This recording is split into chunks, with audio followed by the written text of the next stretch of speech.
त्यावेळेस लाडक्या बहिणीनं त्यांना इतकं सारखं लाडक्या बहिणीच्या बद्दल बोलत होते की अजून लाडकी बहीण यांच्या मनामध्ये अशी ठाण मांडून बसलेली आहे.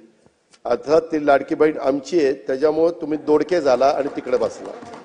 त्यामध्ये समोरच्या बाकावरून कठोर उपाययोजना करा, लोकांना खुश करण्यासाठी आश्वासन देऊ नका. अध्यक्ष महोदय, आम्ही बघितलं ते गांडूळ असतं ना, गांडूळ ते इकडनं चालतं का तिकडनं चालतं कळतच नाही, ते दोन्ही बाजूनी चालतं असं सगळ्यांना वाटत असतं. तसं काही जण सन्माननीय सदस्य दोन्ही बाजूनी बोलतात. अध्यक्ष महोदय, लाडक्या बहिणींच्या विषयी आम्हाला जी आपुलकी आहे, आदर आहे, याची आम्हाला जशी जाणीव आहे तशी आमच्या लाडक्या बहिणींना पण जाणीव आहे. अध्यक्ष महोदय, काहींनी एका गोष्टीची समज झालं पाहिजे, विशेषतः आमचे पटोले साहेब यांनी, आईनंतर जर सर्वात कोणी त्याग करत असेल तर ती बहीण असते. हे तर खरं.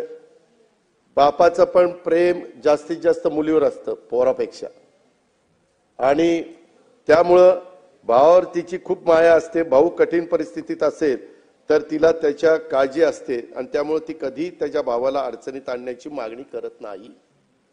आता एकंदरीत आम्ही जे बजेटमध्ये सांगितलेलं आहे, काय झालं? 5 वर्ष वडेट्टीवार साहेब, जाहीरनामा किती पुढच्या 5 वर्षाचा असतो ना, 5 वर्षाच्या करता आम्हाला 5 वर्षाकरता निवडून दिले. आम्ही हे देणार आहे. आम्ही कधीच कोणी नाही म्हणलं नाही. मुख्यमंत्री नाही म्हणले नाही, एकनाथ नाही म्हणले नाही, आदिती नाही म्हणले नाही. तुम्ही तर कोर्टात गेला होता, काहीतरी म्हणले ते बंद करा. काही जण म्हणले चुनावी जुमला आहे. चुनावी जुमला असताना काल होळीला 3000 रुपये दिले, ही गोष्ट लक्षात ठेवा. आणि मी सभागृहाला एक गोष्ट सांगू इच्छितो की एकंदरीत ही योजना आणत असताना अध्यक्ष महोदय 2 GR आहेत. पहिला GR निघाला होता, नंतर आम्ही ते 60चं 65 केलं आणि दुसरा GR काढला. त्या संदर्भामध्ये हे सरकार गरीब घटकाच्या करता आहे. अध्यक्ष महोदय, जी खुरपणीला जाणारी माझी महिला आहे, जी झाडू पोतना करणारी आहे, जी धुणं भांडी करणारी आहे, जी झोपडपट्टीमध्ये राहणारी आहे, जी दिवसभर काही भाजीपाला विकत घेऊन विकते आणि नंतर तिचं कुटुंब चालतं किंवा चूल पेटते, अशांच्या करता ही योजना आहे.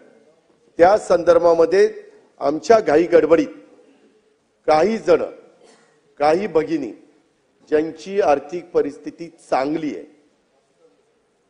आहे अशा काही लिस्ट मध्ये आल्या. आम्ही त्यांना विनंती केलेली, मागे पंतप्रधानांनी पण ज्यांची परिस्थिती चांगली आहे त्यांनी उजाला गॅसचा फायदा घेऊ नये अशा पद्धतीने केलं. लाखो लोकांनी गॅस म्हणजे त्याचा फायदा घेतला नाही. अध्यक्ष महोदय, त्या प्रकारे कधी काही ठिकाणी थोडंसं झालेलं आहे. त्यामध्ये दिलेले पैसे कुणालाही परत घ्यायचे नाहीत. आम्ही कुठल्याही महिलेचे पैसे, भगिनीचे पैसे परत घेणार नाही. ही योजना चालू ठेवणार आहे. या योजनेला जो निधी लागणार आहे तो त्या ठिकाणी देणार आहे. परंतु ही योजना गरीब घटकातल्या महिलांच्या करता आहे. हे पण मी या उत्तराच्या निमित्तानं सभागृहाच्या मार्फत सर्वांना त्या ठिकाणी सांगू इच्छितो. कधी योजना येते, परंतु त्याच्यामध्ये काही गोष्ट लक्षात आल्यानंतर काही आपण दुरुस्ती करतो. आम्ही दुरुस्त करणार आहे, त्याच्यामध्ये बंद करणार नाही. त्याच्यात कुठेही गरीब महिलांच्यावर अन्याय करणार नाही. ज्याला गरज आहे त्यांना 100% आम्ही देणारच. त्याबद्दल तसोभर पण आम्ही कमी त्या ठिकाणी पडणार नाही. आणि या योजनेच्या साठी पुरेसा निधी निश्चितपणे आम्ही देणार आहोत. हे विश्वास मी माझ्या महाराष्ट्रातल्या तमाम बहिणींना या निमित्तानं देऊ इच्छितो. या योजनेचा वेगळा अर्थ जर आपण करायचं म्हटलं तर एक गोष्ट अध्यक्ष महोदय, काही योजना पुढे आल्यानंतर आम्हाला आठवतंय, ही योजना ज्यावेळेस आम्ही दिली त्यावेळेस काही महिलांनी 1500 रुपयाचे ते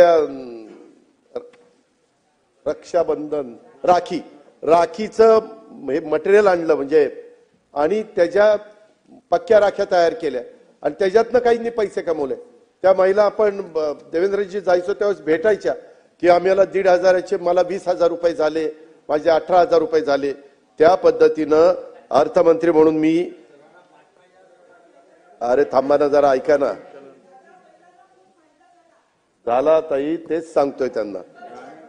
अर्थमंत्री म्हणून मी जेव्हा या योजनेकडे बघतो, यामधून राज्याच्या अर्थव्यवस्थेला भविष्यात काय मिळणार आहे याचा पण विचार मुख्यमंत्री आणि आम्ही सगळेजण करतोय.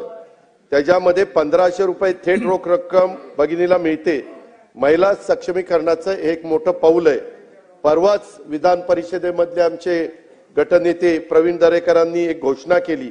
लाडकी बहीण योजनेचं अकाउंट उघडणाऱ्या बहिणींना मुंबई बँक 10 ते 25 हजार रुपयाचं कर्ज देणार आहे. आणि त्याला 1,500चा हप्ता, आपला जो हप्ता आधी ती त्यांना जाणार आहे तो त्यांनी त्या बँकेत भरायचा. आणि त्यांना त्यांच्याप्रमाणे कुणाला 10,000, कुणाला 25,000. आणि राज्यात महिला आर्थिक विकास महामंडळासारखी संस्था आहे, जिला सहकारी बँका आणि त्याच्यामध्ये आहेत. मी आपल्या सर्वांना एक नम्रतापूर्वक आवाहन करू इच्छितो की ज्या महिला छोटा मोठा व्यवसाय सुरू करायचा आहे त्यांच्यासारखी लाडकी बहीण योजनेत जोडून कर्ज योजना तुम्ही काढा. म्हणजे ही योजना केवळ मदतीची राहणार नाही, त्यामधून महिलांचं सक्षमीकरण करण्याच्या बाबतीत आणखी एक पाऊल त्या ठिकाणी पुढे टाकलं जाईल. आणि माझ्या माहितीप्रमाणे नागपूरला, विदर्भात तशा पद्धतीनं नागपूरलाच केलं गेलेलं आहे. कारण हा थोडका पैसा नाही. अध्यक्ष महोदय, 45,000 कोटी रुपये आज महिलांच्या हातामध्ये जातात 12 महिन्यामध्ये. आज तो पैसा कुठल्या तरी छोट्या मोठ्या दुकानात जातो, काही ना काही महिलांच्या हातामध्ये पैसा राहतो, टिकून राहतो, खर्च होत नाही आणि त्या बरोबर बचत करतात. कारण हा थोडका पैसा नाहीये. या माध्यमातून आमचं हेच धोरण आहे की बहीण सक्षम होईल, तिच्या कुटुंबाला हातभार लागेल आणि पैसा राज्याच्या अर्थव्यवस्थेत येऊन अर्थव्यवस्थेला देखील छोटं मोठं त्या ठिकाणी योगदान मिळेल. हे पण मी अध्यक्ष महोदय सांगू